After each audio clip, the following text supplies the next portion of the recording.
Hi guys, good afternoon. Nandito tayo ngayon sa QE.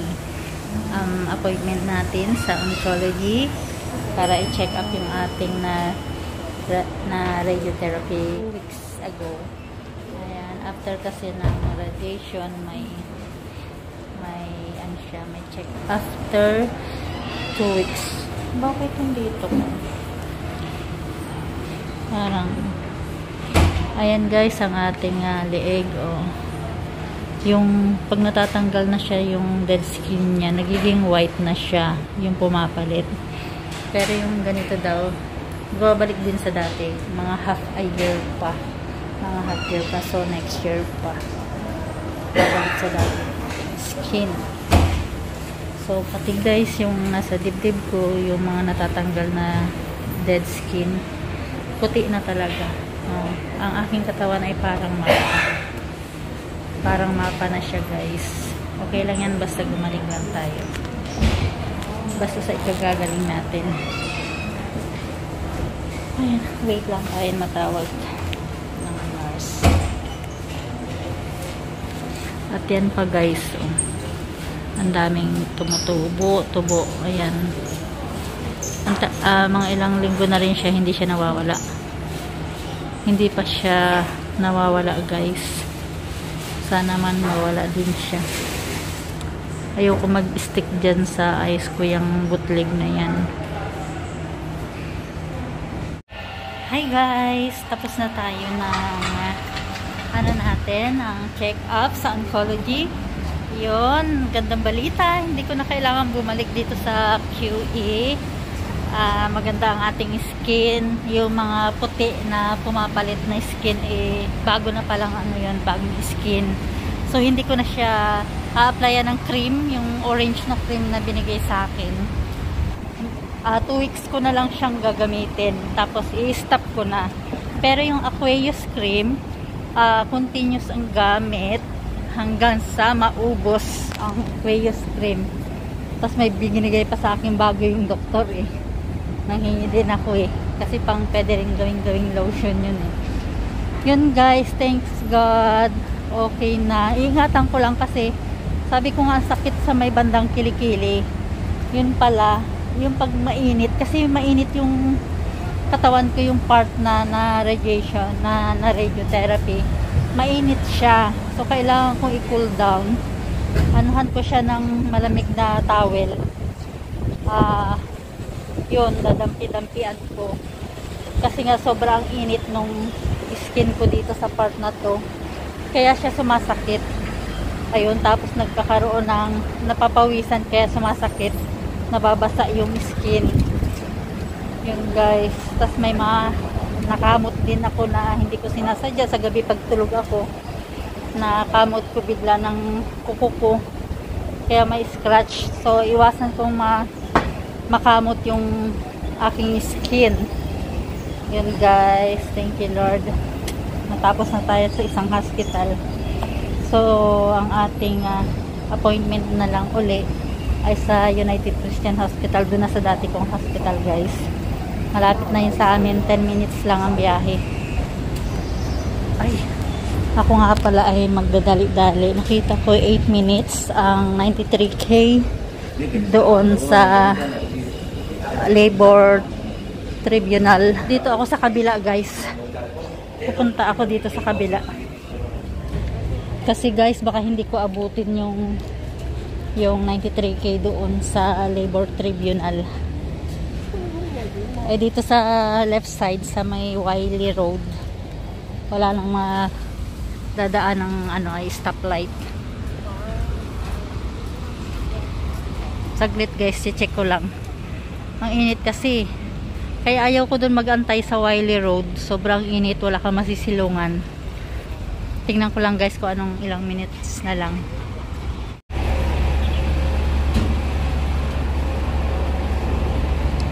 Ayun guys, mahirap ang init.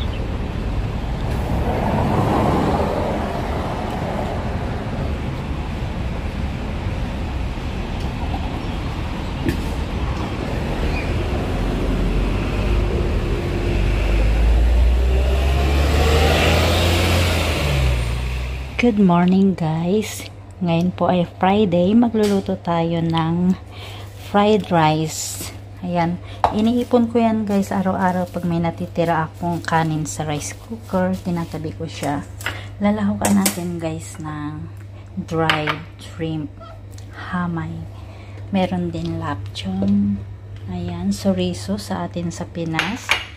At meron ditong choy sam. Ayan guys, at nandiyan may luya. Iba lang po ang pag fried rice namin dito. May luya siya, maraming luya. Sa atin naman kasi bawang. Ayan guys, ang ating lulutuin ngayon lunch. Ayan, sabi ni Amo, wag daw masyadong maaga. 12 PM daw kami kakain. Ayan, alas 12 ng tanghali. At may 2 itlog guys. Ayan, medyo masarap pag may itlog na lahok. Minsan kasi hindi ako naglalahok pag may pag may makati sa skin natin. And then, ganito lang guys ang aming table settings. Yan. Sa akin. Ito kay Amo at kay Lola. Ayan, dito lang natin lalagay yung ating fried rice. Yan ang ating pinakampansalok. So, magtitimpla tayo ng tea. Ayan. Ayun. Na-boil lang ating tubig. Ito guys, Chinese tea. Nilahukan natin ng flour, dried flour. Nahugasan ko na yan guys. Yan, dito ko kinuha yung tubig. Tapos ito bagong pakulo. Yan. Pag nagpa-fried rice kami guys, ayan, titimpla rin kami ng tea. Pero kung akong tatanong, gusto ko yung, alam mo yung malamig, hindi mainit na tea.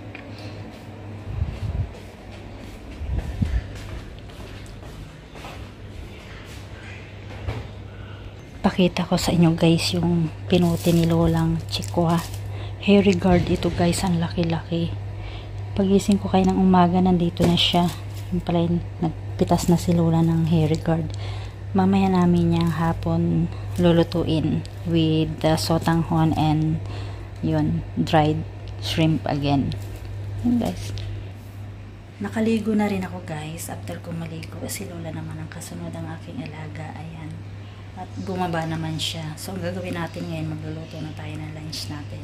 Yan, nandito si Amo na sa living room. Yan lang ang kanyang gawain. Stay in si Amo ko guys. Yan, wala namang problema sa kanila. Hindi na tayo guys tinubuan ng kilay. Ayan.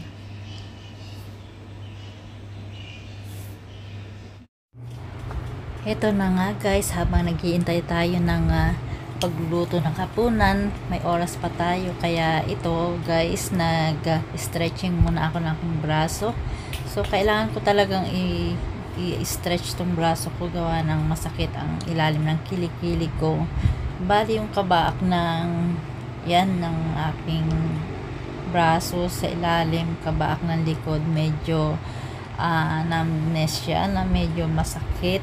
So kailangan ko guys, kailangan talagang exercise. Ayan, araw-araw. Sabi nga sa akin ng oncology, dapat 2 to 3 times a day kung exercise, 15 minutes ng 15 minutes. Pero wala akong time guys talaga, kaya ito, pag yung may oras ako ng i-stretch ko lang yung aking mga braso.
Okay na guys ang ating fried rice. Napakaganda guys at napakasarap.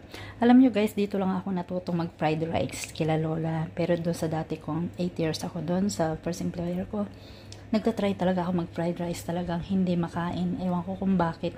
Walang kumakain, ako lang talaga. Pero hindi sila nagre-reklamo kasi ayaw nilang maano ako, ma-upset. Ayun, kumakain sila konti. Tapos sasabihin nila, busog na sila. Yes, I'm so happy. Patatapos lang namin ng lunch guys. At ito naman ang ating gagawin. Ayan. Nag-start na ako. Nalinis ko na to guys. Oh. Patatapos lang. Tapos ito naman lilinisin ko yung burner. Tapos itong ano na to. Lalagyan ko ng bleach yung mga gilid-gilid kasi naninilaw siya. At dito, oh, naninilaw siya pag hindi mo talaga inalagaan, naninilaw. Ayan guys, linis-linis muna tayo. Dahil ngayon ay Friday. Friday lang ako naglilinis ng kitchen guys. Hindi kagaya nung una. Halos araw-araw ko yan. Ngayon, once a week. Ayan guys. Nung nakaraan naman, nalinis ko na yung mga drawer, yung mga ilalim, tsaka yung rep, tsaka yung mga drawer namin dyan, nalinis ko na yan guys nung last week. So, mauulit yan siguro after 2 months or 3 months. Ang dumi oh, yung mga na ano natin sa sa exhaust fan, mga oil.